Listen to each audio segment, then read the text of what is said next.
بسم اللہ الرحمن الرحیم۔ دیکھتی آنکھوں اور سنتے کانوں، آپ سب کو اسلامک اسٹوڈیو چینل میں خوش آمدید۔ ایک عقلمند لڑکی کا حیرت انگیز واقعہ حضرت اویس بن حارثہ سے مروی ہے کہ حارث بن عوف عرب کے سرداروں میں سے ایک سردار تھا۔ ایک دن ایک شخص کے ہاں رشتہ لے کر آیا۔ اس کے گھر جا کر اس نے کہا کہ تمہاری بڑی بیٹی کو میرے بارے میں بتاؤ۔ تو اس نے اپنی بیٹی کو بلا کر کہا کہ یہ سعادت عرب سے ہے اور رشتہ لے کر آیا ہے۔ ہم چاہتے ہیں کہ تمہارا نکاح اس سے کر دے، تم کیا کہتی ہو؟ تو لڑکی نے کہا میرا رشتہ نہ کرے۔ اس نے پوچھا کیوں؟ تو لڑکی بولی اس لیے میرے اخلاق میں بدتمیزی اور زبان میں حد ہے، اور میں کوئی اس کی چچا زاد نہیں ہوں جو یہ مجھ پر رحم کرے گا، اور نہ ہی یہ ہمارے شہر کا باسی ہے جو آپ سے شرمائے گا۔ مجھے ڈر ہے کہ یہ مجھ سے کوئی ناپسندیدہ بات دیکھے گا تو طلاق دے دے گا، اور پھر یہ طلاق میرے لیے گالی بن کر رہ جائے گی۔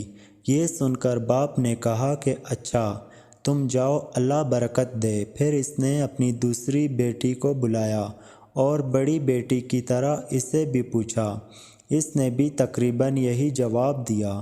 پھر اس نے تیسری بیٹی کو بلایا جو ان دونوں سے بہت چھوٹی تھی۔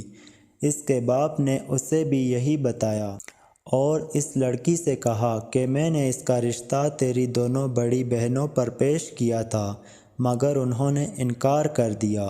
باپ نے انکار کی وجہ نہیں بتائی تو چھوٹی نے کہا واللہ، میں چہرے سے حسین، اخلاق میں بلند اور رائے کی اچھی لڑکی ہوں، اگر یہ مجھے طلاق بھی دے دے تو میں اللہ کے حکم کی خلاف ورزی نہیں کروں گی۔ تو باپ نے کہا اللہ تجھے برکت عطا فرمائے۔ یہ کہہ کر وہ حارث بن عوف کے پاس آیا اور کہا کہ میں نے اپنی بیٹی حنیسہ کا نکاح آپ سے طے کر دیا۔ تو حارث نے کہا کہ میں نے قبول کیا۔ اس شخص نے اپنی بیوی سے کہا کہ حنیسہ کو تیار کرو اور اچھے کپڑے وغیرہ دو۔ پھر اس نے ایک خالی کمرہ کرا کے اس میں اپنے داماد کو ٹھہرایا اور وہاں اپنی بیٹی کی رخصتی کر دی۔ جب لڑکی حنیسہ وہاں گئی تو داماد تھوڑی دیر بعد جلد ہی نکل کر میرے پاس آ گیا۔ میں نے پوچھا بڑی جلدی آ گئے؟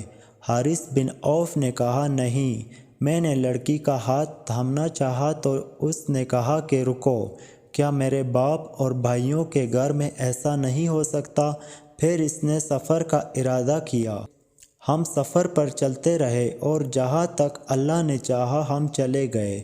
پھر حارث نے مجھے کہا کہ تو آگے نکل۔ میں آگے نکل گیا۔ وہ اپنی بیوی کو لے کر دوسرے راستے پر چلا گیا، مگر تھوڑی دیر بعد ہی واپس آ ملا۔ میں نے پوچھا بیوی سے فارغ ہو گئے؟ حارث نے کہا نہیں۔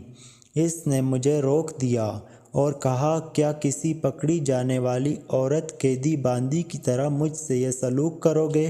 نہیں واللہ، یہ اس وقت تک نہیں ہوگا جب تک تم اونٹ اور بکرے ذبح کر کے عرب کی دعوت نہ کرو، جیسا کہ تجھ جیسے لوگ مجھ جیسی لڑکی کے لیے دعوت کرتے ہیں۔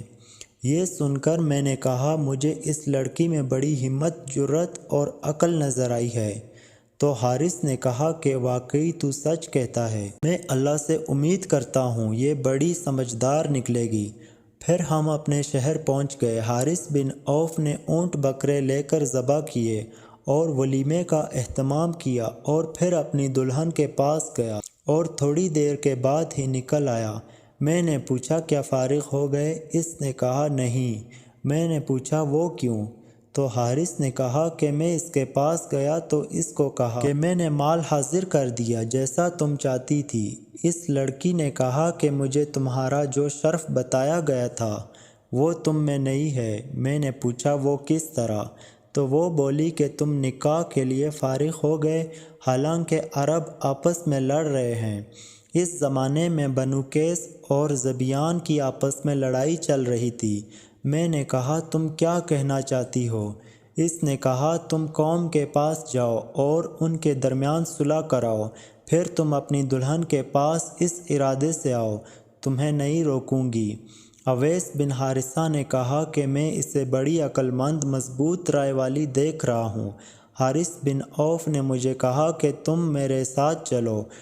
ہم وہاں سے نکلے، قوم والوں کے پاس آئے اور ان میں صلح کی بات کی۔ وہ اس بات پر راضی ہو گئے کہ مقتولین کا حساب لگا کر ان کے بدلے دی جائے۔ ہم نے ان سے وصیتیں وصول کی اور یہ تقریباً 3000 اونٹ تھے جو ہم اونچی نسل کے نر اونٹ لے کر لوٹے۔ اس کے بعد حارث اپنی دلہن کے پاس گیا۔ اس نے کہا اب تم کو میں نہیں روکوں گی۔ اس لڑکی نے اس کے پاس بڑی عیش و عشرت کی خوبصورت زندگی گزاری اور اس حارث بن عوف کو اللہ نے خوب اولاد عطا فرمائی۔ پیارے ناظرین، اگر ویڈیو پسند آئی ہو تو چینل کو سبسکرائب کریں اور ساتھ میں گھنٹی کے نشان کو بھی دبا دیں تاکہ ہماری ہر نئی آنے والی ویڈیو آپ تک بآسانی پہنچ سکے۔